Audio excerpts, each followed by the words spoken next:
The contents of this program may not necessarily represent the views of Ummah Channel.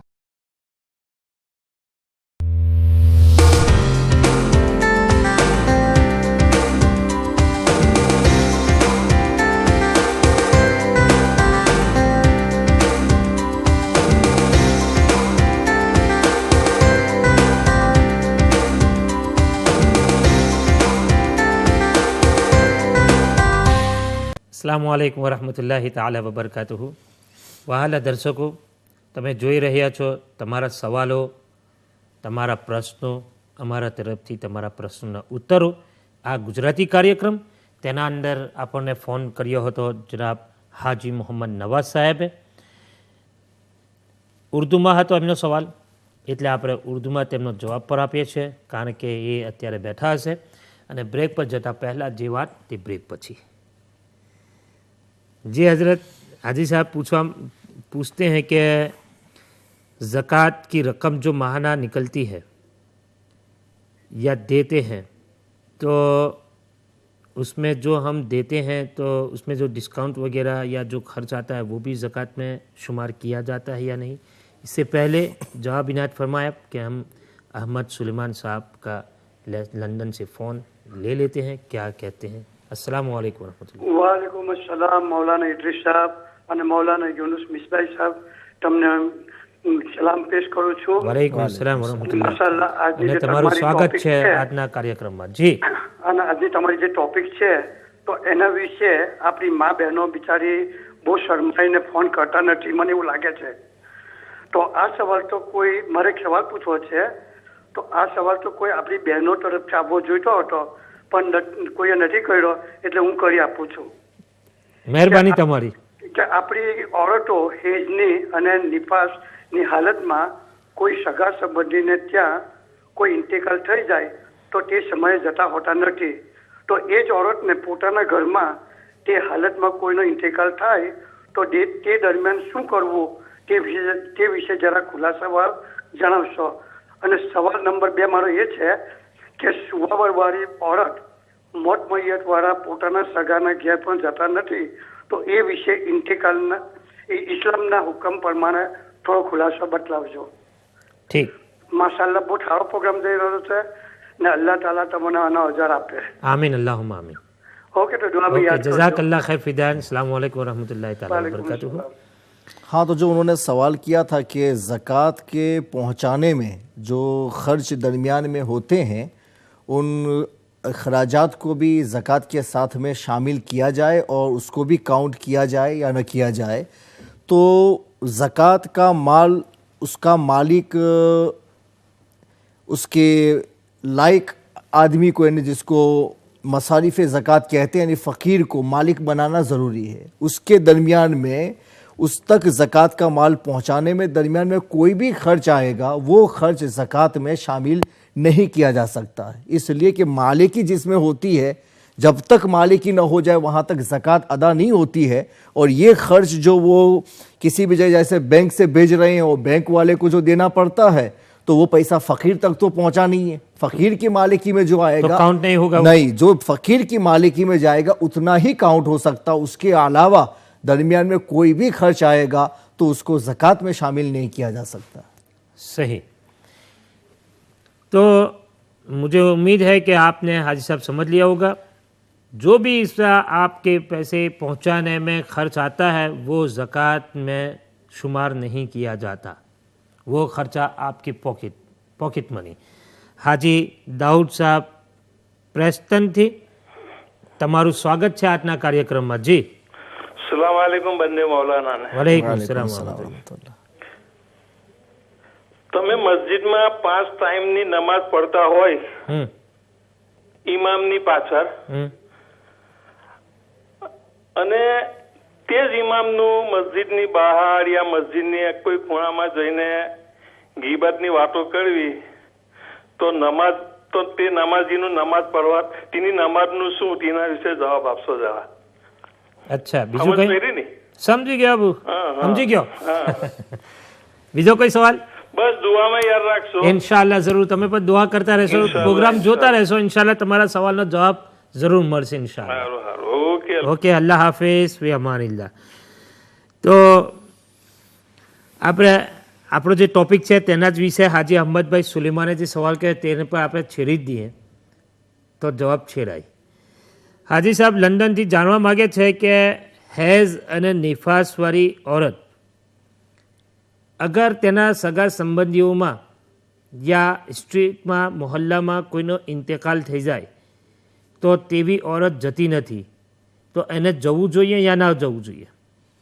મેં તમને બતાવ્યું કે એ real નાપાકી નહીં, ખાલી હુકમી નાપાકી છે. એટલે જે રીતના આપણે બે વઝુ હોય એ જ પ્રમાણે નાપાકી આની અંદર પણ આવે છે. અને એટલો ફરક છે કે ભાઈ તમે પાક થઈ જાઓ ત્યારે તમારે ગુસલ કરવાનું. શરીયતે આ બધી વસ્તુથી એમને કોઈ જાતની મનાઈ નથી કરેલી. કોઈની જગ્યાએ મૈયત થાય તો ત્યાં તાઝિયત માટે એ લોકો જઈ શકે છે. ત્યાં જઈને ફાતિહા તો કુરાન શરીફ ના પડે, પણ એ સિવાય દરૂદ શરીફ કે બીજો કોઈ zikr હોય જે કુરાન શરીફની આયતોનો ના હોય તો એ બધું જ પડી શકે. કલમા શરીફ પડી શકે, દરૂદ શરીફ પડી શકે, માત્ર કુરાન શરીફ એને પોતાની જબાનથી પડવાનું નહીં, એ જ હુકમ છે.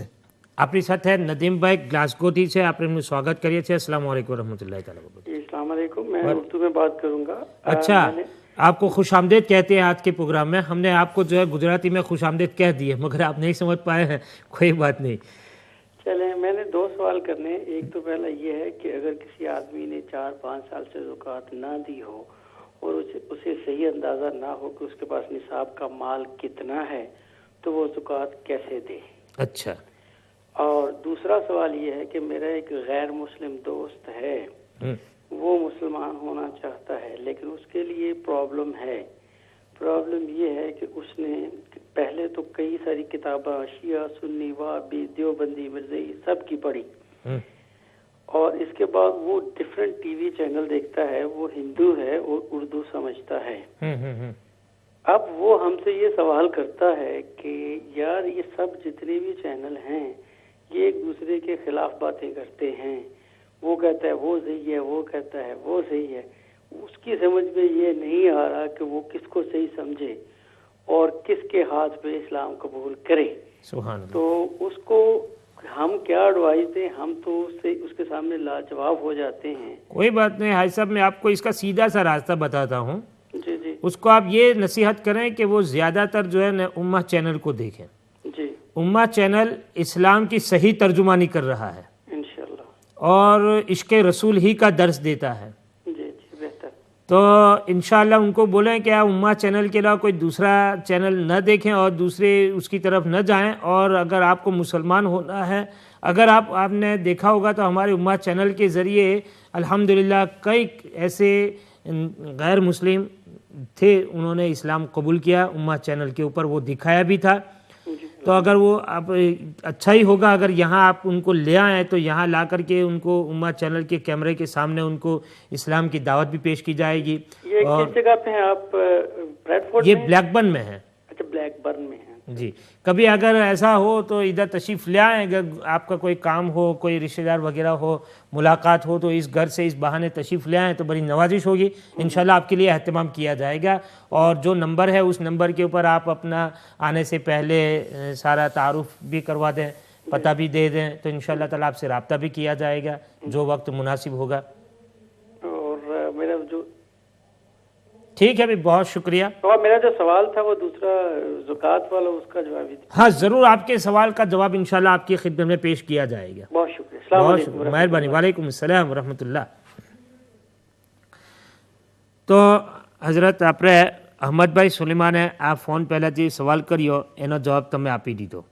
બીજો સવાલ એ જ પ્રમાણે છે કે ભાઈ સુવાવર જે સ્ત્રીને થઈ હોય, જે સ્ત્રીએ બાળકનો જન્મ આપ્યો હોય, તે સ્ત્રી અગર તેના ઘરમાં કોઈનો ઇન્તેકાલ થઈ જાય, તેની નજદીકની ફેમિલીમાં કોઈનો ઇન્તેકાલ થઈ જાય તો હવે તે શું કરે? પરંતુ તમે તેનો જવાબ આપી દીધો કે સ્ત્રી મતલબ કે અગર હેઝો નિફાસવાળી હોય, નિફાસ એટલે કે બાળક જન્મ આપે ત્યાર પછી જે બ્લડ આવે તેને નિફાસ કહેવાય. તો એટલે તે સુવાવરવાળી કહેવાય સ્ત્રી. તો સુવાવરી બૈરી મતલબ કે જેવી રીતે હઝરતે સવાલનો જવાબ આપ્યો તો હાજી સાહેબ તમારા બંને સવાલનો જવાબ એક જ જવાબના અંદર થઈ જાય છે. એટલે કે કુરાન શરીફ નહીં પણ બાકી બધો zikr કરી શકે. કુરાન પાક સિવાય અને નમાઝ સિવાય બધી જ ઇબાદત તે કરી શકે છે. ઝિક્રે ઇલાહી બી કરી શકે છે, દુરૂદ શરીફ પર પડી શકે છે, સુબહાનલ્લાહની તસ્બીહ પર પડી શકે છે.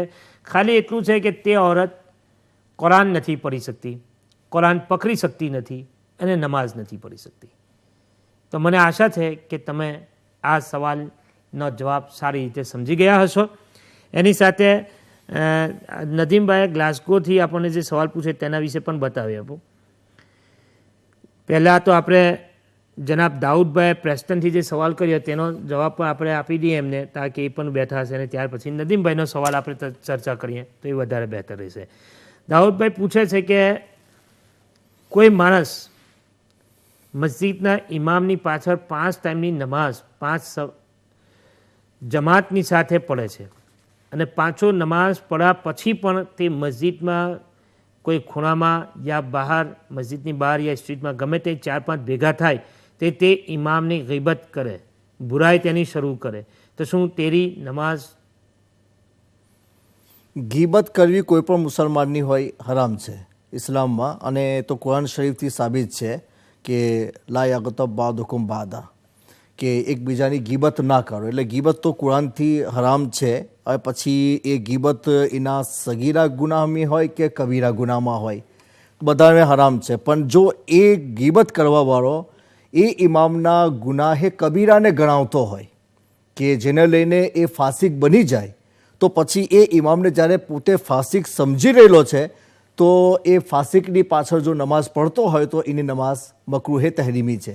તો બુરાઈ કરવાવાળાની નમાઝ મકરૂહે તહરીમી થઈ મકરૂહે તહરીમી થઈ ગઈ, તહરીમી એટલે એને ના જ પડવામાં બહેતર છે. હા, તો મને આશા છે કે દાઉદભાઈ તમે સમજી ગયા છો કે જે ઇમામની પાછળ નમાઝ પડતા હોય ને ઇમામની બુરાઈ કરીને ઇમામના બુરાઈના અંદર ગુનાહી કબીરાની, તો એ બહેતર છે કે એ ઇમામની પાછળ એની નમાઝ ન જ થઈ. હવે તે નમાઝ મકરૂહ તહરીમી વાજિબુલ યાદ, એટલે તેને નમાઝ દોડાવવી પડશે.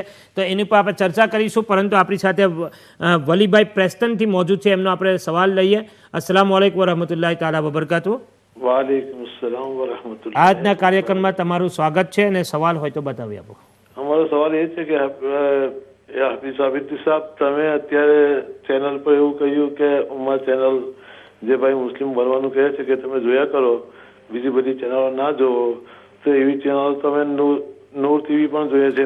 એવું નથી કીધું કે તમે બીજી બધી ચેનલો ના જુઓ, કે એટલા માટે કે પછી એ પણ આપણા સુન્ની ચેનલો જ છે. તો પછી તમે એવી જગ્યામાં બેઠા છો તો પછી તમે એવી જગ્યાએ શું બોલો છો વિચારીને બોલો, કે બીજી ચેનલો વાળાને એનાથી નુકસાન થાય છે અને એનો અનર્થ ખોટો થાય છે. ના ના ના ના ના, મેં એવું નથી કીધું કે તમે ખાલી ઉમ્મા ચેનલને જ જોયા કરો, બીજી બધી ચેનલો ના જુઓ. ઉમ્મા ચેનલને જુઓ તો તમને મતલબ કે ઇસ્લામને સહી તર્જુમો જે કરી રહેલી છે ઉમ્મા ચેનલ, જે તમને જોવામાં મળશે.